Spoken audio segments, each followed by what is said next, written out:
Hey there, and welcome to HisTime365. I'm so glad you're here for day 9 of our 365-day journey through the Bible. Today, we'll look at Genesis 27 through 29, and I'll walk you through what happens, what it means, and why it matters. I'll share a summary and some insights to help you see the big picture and connect with the heart of the Scripture. During your quiet time, I encourage you to read today's lesson in a Bible translation that speaks to you best. Now grab a quiet moment, take a deep breath, and let's spend a few minutes giving God His time. The blessings and struggles of Jacob, a family saga. Have you ever found yourself caught in a family feud or conflict? Today, we dive into a story of deception, rivalry, and the quest for blessings as we explore Genesis chapters 27 through 29. This narrative not only sheds light on the dynamics of the family of Isaac and Rebekah, but also resonates with our own experiences of seeking approval and love in our relationships. In Genesis 27, we find Isaac, now old and nearly blind, preparing to pass on his blessing to his oldest son, Esau.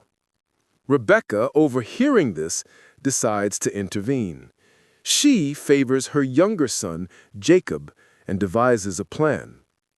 She prepares a savory meal that Isaac loves, instructing Jacob to disguise himself as Esau. Jacob, hesitant at first, goes along with the plan, donning Esau's clothes and covering his hands and neck with goat skins to feel hairy like his brother. Genesis 27:16. When Jacob approaches his father, Isaac is initially suspicious. He asks, "Who art thou?" To which Jacob deceitfully answers, "I am Esau, thy firstborn." Genesis 27:19. Isaac, still unsure, tests him further.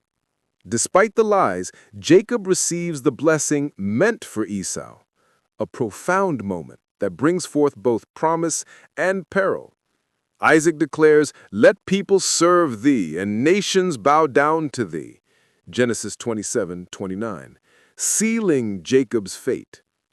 However, the moment of triumph is short-lived. Esau returns, devastated to learn of the deception. The anger he feels is palpable. He vows to kill Jacob once their father dies. Rebekah, sensing the danger, urges Jacob to flee to her brother Laban in Haran, away from Esau's wrath. She tells him, "Go, my son, and flee thou to Laban." Genesis 27:43. As Jacob embarks on his journey, he encounters God in a profound way. In Genesis 28, we see him resting at a certain place, using a stone for a pillow. In a dream, he sees a ladder reaching up to heaven, with angels ascending and descending. God speaks to him, renewing the covenant made with Abraham and Isaac, promising Jacob that his descendants will be numerous and that he will protect him wherever he goes. Genesis 28:15. This moment marks a turning point for Jacob, transforming him from a deceiver into a man being shaped by God's purpose. Continuing his journey, Jacob arrives in Haran and meets Rachel, Laban's daughter, at a well. Instantly smitten, he helps her water her sheep. Their connection sparks a new chapter in Jacob's life. Genesis 29:10. Laban welcomes Jacob warmly, and Jacob offers to work for him in exchange for Rachel's hand in marriage. Laban deceives Jacob in return, giving him Leah, Rachel's older sister, instead. Jacob, realizing he has been tricked, confronts Laban, who explains that it is not customary to marry off the younger daughter before the elder. Genesis 29:26. Despite this setback, Jacob loves Rachel dearly and agrees to work another 7 years for her. This part of the story illustrates the complexity of love and commitment. Jacob's willingness to labor for love shows how far he is willing to go for what he desires. After 14 years, he finally marries Rachel, But the rivalry between the sisters continues as Leah bears Jacob several sons while Rachel remains barren at first. As we reflect on these chapters, we can draw parallels to our own lives. Deception may seem like an easy way to achieve what we want, but it often leads to painful consequences. For example, in the workplace, bending the truth might lead to a promotion, but it can damage relationships with colleagues. Similarly, in family dynamics, favoritism can create rifts and rivalries, just as we see with Isaac and Rebekah's sons. In our digital lives, we often curate a version of ourselves that might not reflect reality, seeking validation through likes and comments. This can lead to feelings of inadequacy or jealousy, echoing the rivalry we see between Jacob and Esau, and later between Leah and Rachel. Maintaining authenticity is crucial to fostering genuine connections with others. Mental health is another area where this story speaks to us. Jacob's journey is filled with anxiety, fear of rejection, and the burden of deceit. It invites us to consider how we cope with our struggles and the importance of seeking help when we're feeling overwhelmed.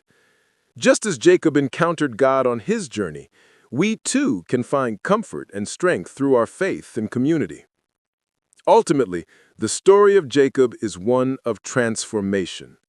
From a deceiver to a patriarch, his journey teaches us about growth, the power of love, and the importance of integrity.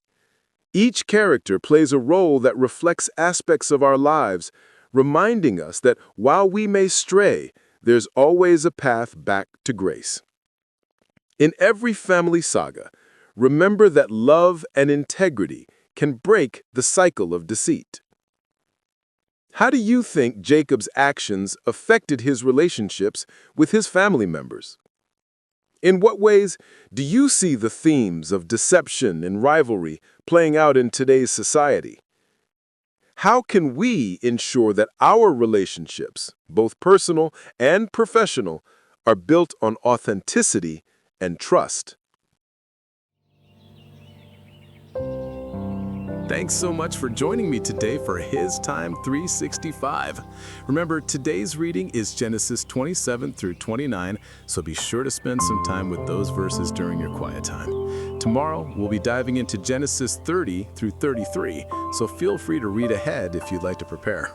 If you enjoyed this time together, don't forget to like, subscribe, and tap the bell so that you never miss a day on this journey. I'll see you back right here tomorrow for day 10. Until then, stay encouraged and thank you for giving God His time today.